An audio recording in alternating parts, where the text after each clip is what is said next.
Hey, you're listening to Don't Lie to Your Life Coach podcast with Kim Arrington. I'm Kim Arrington. I'm a life coach, a weight loss coach, an author, and a badass passionate about helping you connect back to your most authentic self. Join me here each week so I can coach you on how to think all those juicy thoughts that get you feeling your absolute best and taking some big ass action. Coaching has changed my life, and it can change your life too. I'm here to give you real life solutions to create a life you'll love. Because the truth is, boo, you ain't just got problems, you got options.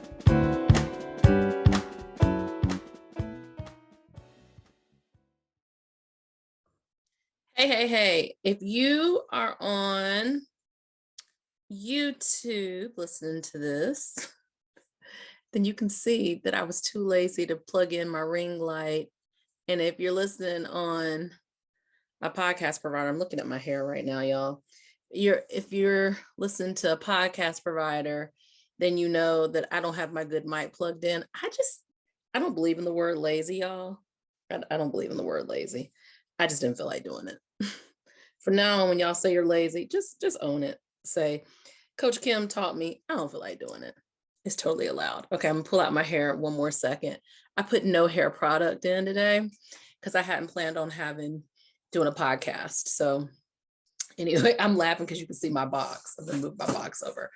But if you are listening to me and you can't see me, you cannot see these fabulous earrings I have on. They have this like zebra print and then this like, it's not gothic. I don't know what to say this is. It's like this like yellow. Anyway, the earring designer does it. I think her name is Charisma Electric. I'm going to look it up before the end of the podcast because I want to give sis all the business I can. Anyway, I wasn't planning on doing a podcast, but I was walking in the woods today. And y'all, what I love about walking in the woods, I live across the street from a nature preserve, is every single time I walk in the woods, it's a different experience. And the woods don't care. It don't care. It's different. But like, I have now been walking in the woods. Let's see, I did winter, did spring, I didn't really do summer. I feel like this has been, yeah, it has. I got it. So it's been winter and spring. And in the winter, I did not deal with any spider webs. And now the spider webs are everywhere. Literally, I cover my hair and I take my forehead. This is why I got this big, beautiful, buxom forehead. Shout out to all the big forehead chicks, Rihanna, Sade, Tyra, Hallie. Listen, J-Lo, look at the forehead of your beautiful woman. It's probably beautiful and large, like mine. Anyway, so I walk through the preserve. I know the first of anybody of the day. And I probably take out sometimes 30 spider webs. Sometimes I take a stick. I mean, I'm not freaked out by spiders mainly I get the spider, not even the spider. It's like what the spider wanted to eat later. But it just reminds me every single time I walk through the woods, and I do this every day, I have a relationship with how it changes. I actually help to change the area. I change it. I literally change it. Okay. Now I'm looking at my dress is going to be wonky. It's okay. I don't know why I'm trying to be so extra put together and cute for y'all. I don't even do that. Okay. Anyway, so today when I was walking in the woods, I was thinking about that, how the woods don't resist change. But us little humans, us humanoids, us Homo sapiens, we resist all the change. And I just talked to a friend yesterday, and he is going through midlife. I was like, are you 40 or 41? He's 40. And it was so great. All my friends get the benefit of being coached, unsolicited coaching. Ask me how they like that. Actually, most of them really like it. But, I was telling him, I was like, you're exactly where you're supposed to be. You're supposed to be over things. You're supposed to want to throw off all the roles that were given to you. You were supposed to want to say fuck off to your parents and who they thought you were supposed to be. Midlife is all about reclaiming yourself. What do you want? I was telling him how I asked myself everything about my sexuality. I asked myself every question. I'm still asking myself questions. What my desires are, what I want, and being really aware that I could disappoint people, and that for me is okay, because to be authentically me is my goal here. Also, my goal is to help y'all do the same. Yeah, that part. That's part of my purpose, my mission. We'll talk about that in another episode for you to name yours or your themes. Anyway, and I was like, you need to come and walk in the woods with me, because he needs to know the woods change. I don't even know how many times the woods change in 24 hours. Thousands, millions, hundreds of thousands, 3 times? I don't know. But it brings me to this point, which is, if you are feeling shitballs about your life, it could be because you are refusing to change. Your soul is calling to you. He was like, I have insomnia. I was like, of course you do. Your soul is trying to give you information. It's using your body to give you vital information, and you're saying fuck off. But that's insomnia, which I struggled with for so much of my life. I no longer struggle with it, and I'm kind of obsessed with sleep and the idea of what it is. I'm going to do a whole episode on why we sleep after I finish that book. So anyway, if you're feeling not good, you're not allowing yourself newness. Okay, take that in. It's not because you're a jerk. You might be a jerk, but even if you're a jerk, I'm going to give you a little reprieve. It's probably because you're not allowing yourself newness, and your soul is trying to rain newness down on you. That is the constant of life, newness. What do? How do you move past that? The first thing you're going to do is identify if you're not feeling great about your life and there's no major event that happened, or maybe there's a bunch of events that happened, but time has passed and you have cocooned. He was talking about, cocooning himself in the house. And I said to him, you have to be willing to go against your instincts. Your instincts are telling you, don't be around people. Your instincts are telling you to stay home to save money. I didn't say that to him, but I read between the lines. Your instincts are telling you all these things. You have to be willing to go against them. Newness. If I don't go on a trip, I have 3 trips planned: DC, New York, Telluride, Colorado. If I don't go on a trip, I'm going to have a fit. You need the ability to see yourself in different ways. A new place offers that. A new place allows you can hear it's storming. I love storms, y'all. It's storming here. A new place allows you to figure out the basics. Where do I sleep? Where do I eat? Where do I go have fun? Where do I learn the new things? And DC is almost a second home for me. I lived there. New York, I lived there too.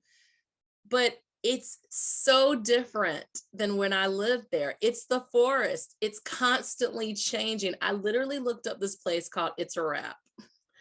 When I used to go back there, I would go to It's a Wrap. I have a picture of my homie. He's eating It's a Wrap. He is biting the wrap. Looks at it.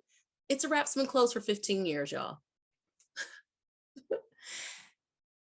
Your soul is trying to push you into a new experience of you, or a more authentic experience of you.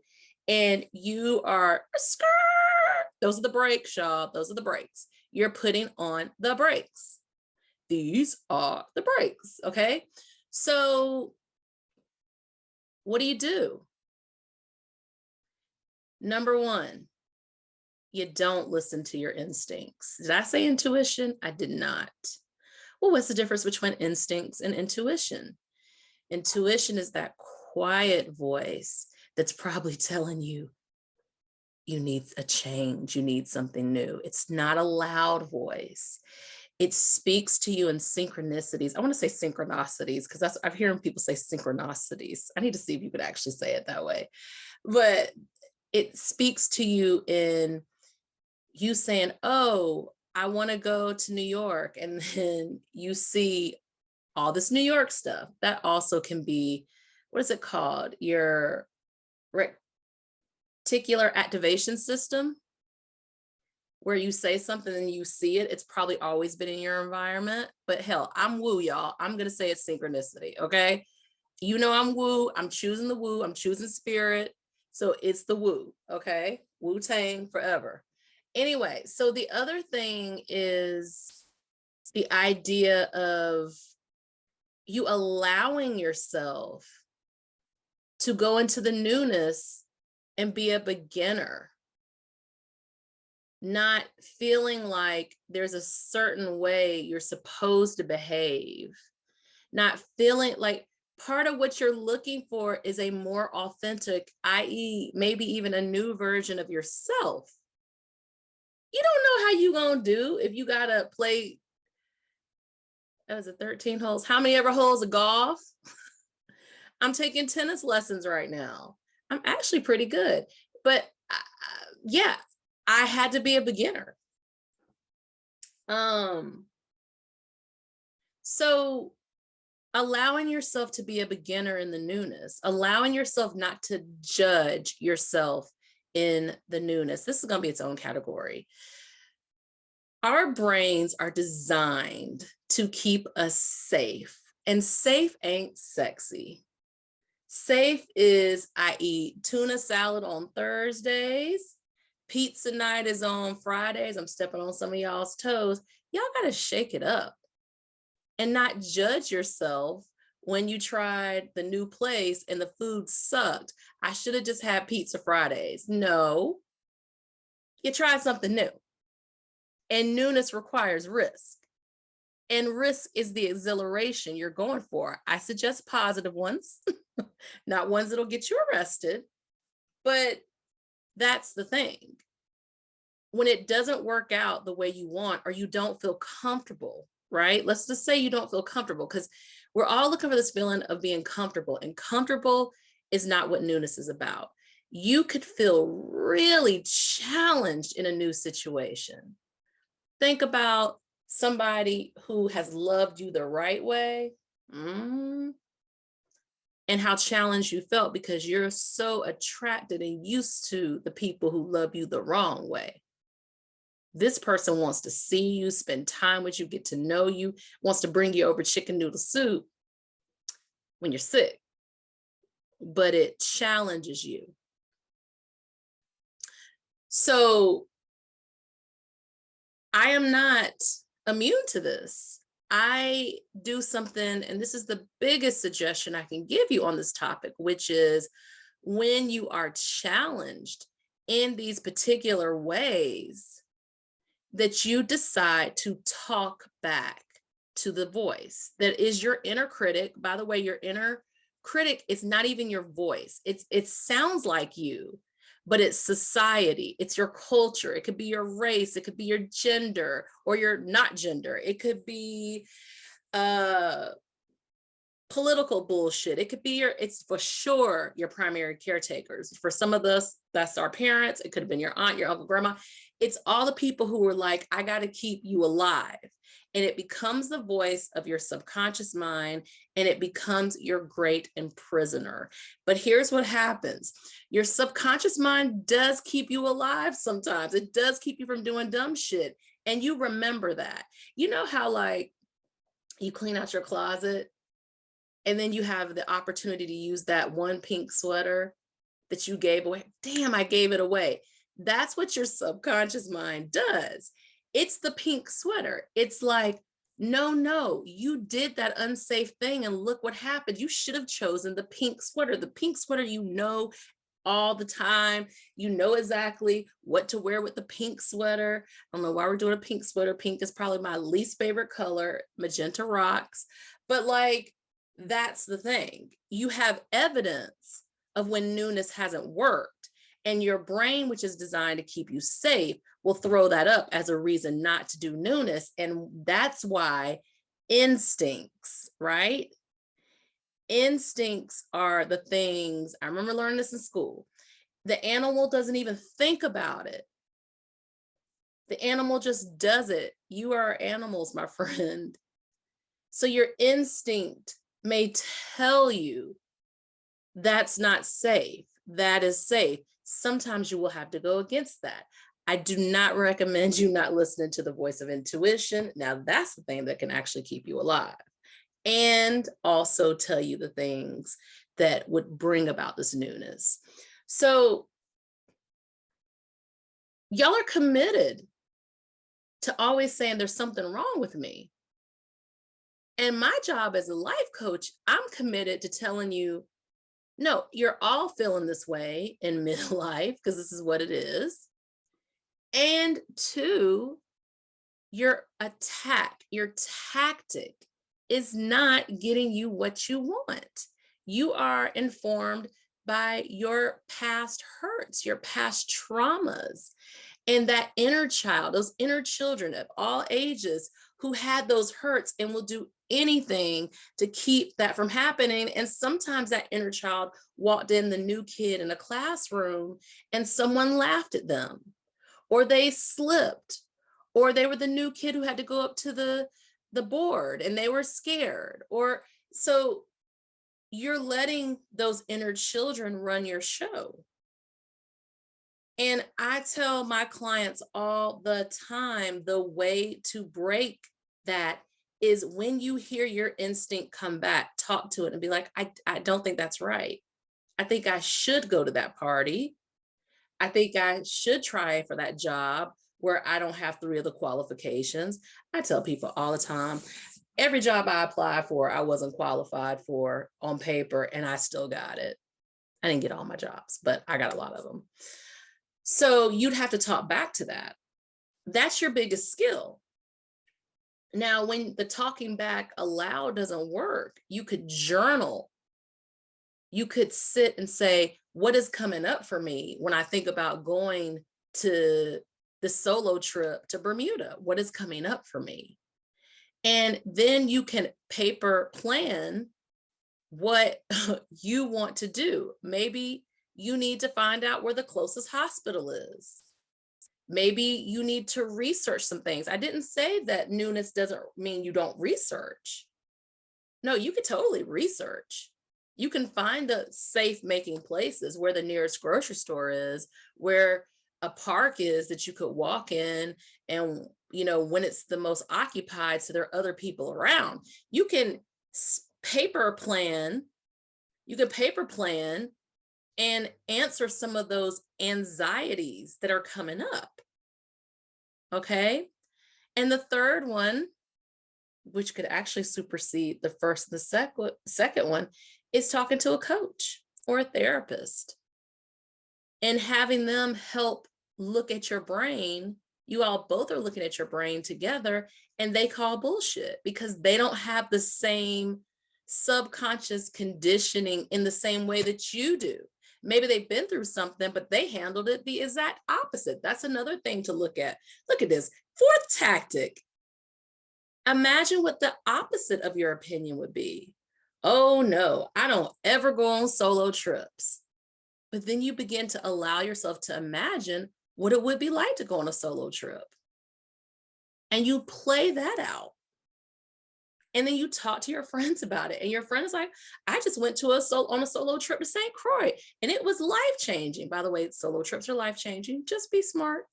Paper plan. If a homie is in the town, it's even extra better, or, travel groups or all that. So that's the other fifth thing. The fifth thing is you can take a version of your newness and put it in a more digestible way. I just did it with that. So instead of going solo, I travel with a travel group, but I'm in my own room and I do an excursion by myself in the city where I feel comfortable. So you can do a version of your new thing. It doesn't have to be balls to the wall. It could actually be a flavor of the newness. Okay. Here's what I want y'all to remember the most. Here is the piece de resistance. This is the thing. If you're feeling shitty, I cannot express to you how one little new tweak can change you. I'm going to tell you a story. So I did this running group about 5 years ago, Running Start. Y'all, I was 60 pounds heavier. It was rough terrain. It was hard. I met a woman there. I put on Facebook about my tennis. She reaches out to me. We go and meet to go to the tennis court. Now, this is so funny because in school, like I went to tennis camp in the 80s, y'all. God knows. Okay, I should find the picture and put it with this episode. Anyway, so we go to the court. I don't see her at first. And this is my newness because I'm meeting someone to play tennis. When have I done that in modern history? So I start feeling that little cagey thing and I send her a message and I'm like, oh, if you're not here in 15 minutes, I'll leave. Like I'm like a, college professor. Sign the roll. And I hear her call. She's like, Kim. And she's playing with these folks. And before I know it, we're in a doubles game. These guys are helping us with our games. They're being encouraging. They're so fun. And we had this whole doubles experience, this whole community, these people that I like. It was such a beautiful little Durham moment for me. Because it was what I didn't expect. And it came from my newness of being with my friend playing tennis. We're playing a new sport, right? And we played the game and then we played a short game. That means basically you're close to the net, you're hitting the ball. And I went to my next lesson with that confidence. Confidence comes from not getting the newness right, because remember, really to get the newness right is just to do it, just to try it, to experience. But confidence actually comes from just doing it. And then it transfers to the other areas of your life. Maybe I'll try this. Maybe I'll try that. You hear somebody else, they do something, you think it's cool. You want to try this, you want to try that. So what do we say? Spice is the variety of life. Wait, is it spice is the variety of life? Or life is spice is the variety of life. So next time you're feeling like in a shit basket, ask yourself, what do you want to do? What do you want to try? Create a little new list of, some people call it bucket list, desire list. Create a little list of things you want. I keep on my phone a want list. And part of that is things I want to do. Okay. All right, y'all. Mwah, have a good day. I'm so glad I dropped in to drop in this newness debate. Like, y'all, it's life-changing. Have a good day. Are you feeling what you just heard? Good, good. Repeat after me. You don't have to figure it out on your own again anymore. I'm here to help. Head over to KimArrington.com and download my free video series dedicated to getting you feeling your best right now. Look around, there's some good stuff waiting on you. Got questions? Well, we're always talking on the socials, so find me on YouTube, Insta, and the book. Don't be shy, y'all. Go listen to another episode or join me here the same time next week. Finally, don't keep good shit to yourself. Share this with a homie that could use some help too. Remember, we're not lying to ourselves anymore. We're not lying to our doctors, and you damn sure don't lie to your life